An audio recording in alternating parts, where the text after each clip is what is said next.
आप सभी को प्रभु यीशु मसीह में जय मसीह की। मैं हूँ भावना और यीशु हमारा चरवाहा में आपका स्वागत है। आज हम जिस वचन से देखेंगे वो हमें मिलता है नीति वचन उसका 22 अध्याय उसकी 6वीं आयत में, जहाँ इस प्रकार लिखा है, लड़के को उसी मार्ग की शिक्षा दे जिसमें उसको चलना चाहिए और वो बुढ़ापे में भी उससे न हटेगा।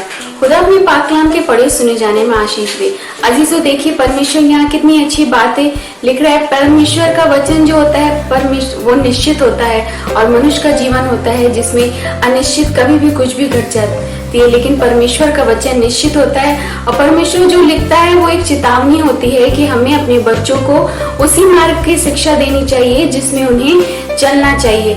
इस वचन के हेल्प के माध्यम से हम एक कहानी को आपके सामने शेयर करना चाहते हैं कि एक लड़का था, उसका नाम था दिनेश।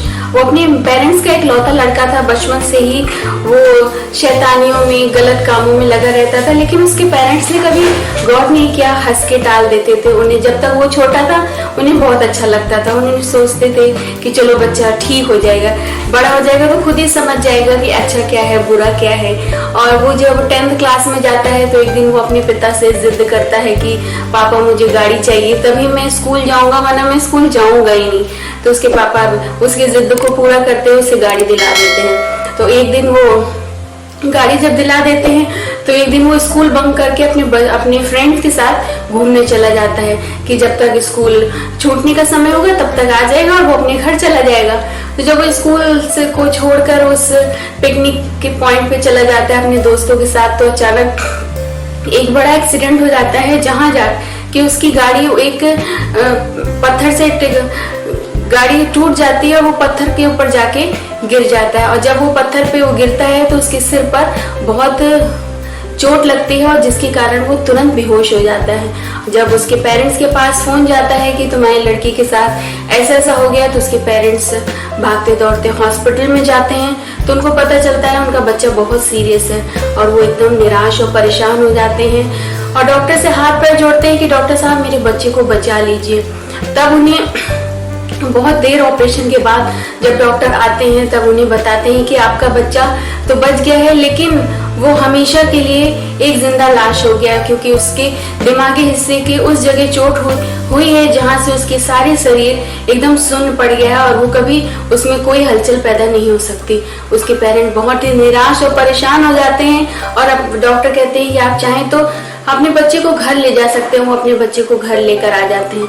अजीजों, आज ऐसे ही हमारा भी जीवन है अजीजों कि हम अपने बच्चों को प्रभु की राह को नहीं दिखाते। हम शुरू में वो गलती करते हैं और हमें लगता है कि चलो कोई नहीं, बच्चे कल ठीक हो जाएंगे, जबकि परमेश्वर हमको एक जिम्मेदारी देता है कि जब आपके बच्चे छोटे हों तो आप उन्हें सही राह दिखाएं और परमेश्वर की राह दिखाएं, क्योंकि परमेश्वर अपने वचन में ये भी कहता है कि श्रापित वो पेरेंट्स जो अपने बच्चों को सही राह नहीं दिखाते। और अगर आज आपका बच्चे गलत कदम पे हैं तो उसकी गलती किसकी है? क्योंकि आपने अपने बच्चों को सिखाया नहीं, परमेश्वर की राह नहीं दिखाई। अगर आप अपने बच्चों को अजीजों परमेश्वर की राह दिखाते तो कभी भटक नहीं पाते, कभी गलत करने से पहले ही परमेश्वर की बातें उन्हें याद आती है, वो रुक जाते। आज बहुत सी ऐसे उदाहरण हम अचानक पेपरों में, चैनल्स में पढ़ते हैं कि बच्चे किस राह पे चल रहे हैं और ये सब गलती किसकी होती है? पेरेंट्स की होती है। जो पेरेंट्स अपने बच्चों को परमेश्वर की राह नहीं दिखाते, शुरू से उन्हें उन पर हाथ नहीं उठाते, उनको लाड़ और प्यार में चढ़ाते हैं। अजीजों, ये बच्चों का बहुत ही नाजुक जीवन होता है। हम उनको जैसा ढालेंगे बच्चे वैसे ही आगे बढ़ते जाएंगे। तो परमेश्वर के वचन के अनुसार ढालेंगे तो हमारे बच्चे कभी गलत कदम पर चढ़ ही नहीं सकते। जैसे कि आज वचन में लिखा हुआ है कि लड़के को उसी मार्ग की शिक्षा दे जिसमें उनको चलना चाहिए और वो बुढ़ापे में भी उस शिक्षा से कभी नहीं हट पाएंगे। अगर आप शुरू से ही अपने बच्चों को उस राह पर चलने, परमेश्वर की राह पर चलने की आज्ञा देंगे। और आपको पता है कि जिस प्रकार अजीजों आज हम देखते हैं बहुत से पेरेंट्स अपने बच्चों के जब घर में प्रेयर होती है तो बच्चों को भी साथ में लेके बैठते हैं। जब भी हम ऐसी वीडियो देखते हैं तो बहुत अच्छा लगता है और परमेश्वर का धन्यवाद करते हैं कि आज पेरेंट्स बच्चों को अपने साथ लेकर बैठते हैं, परमेश्वर की राह पर चलने की आदत डालते हैं, उनको वचन पढ़ना सिखाते हैं, उनको प्रेयर करना सिखाते हैं, उनके जीवन में परमेश्वर का क्या स्थान है ये बताते हैं। अजीजों, जब हम ये सब चीजें अपने बच्चों के साथ करेंगे तो हमारे बच्चे कभी गलत कदम पर चल ही नहीं पाएंगे। जब भी वो गलत गलत कदम बढ़ाएंगे परमेश्वर का वचन उन्हें रोक देगा। आशा करते हैं फ्रेंड्स कि छोटे से वचन से आपने बहुत कुछ सीखा होगा, समझा होगा।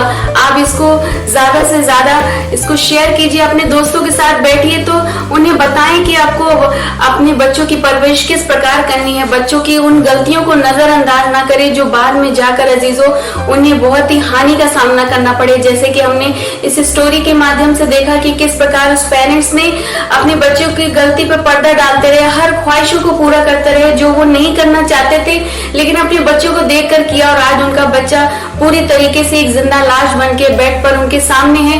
वो केवल रोते हैं और पछताते हैं कि शायद हम अपने बच्चे की वो ख्वाहिश पूरी नहीं करते।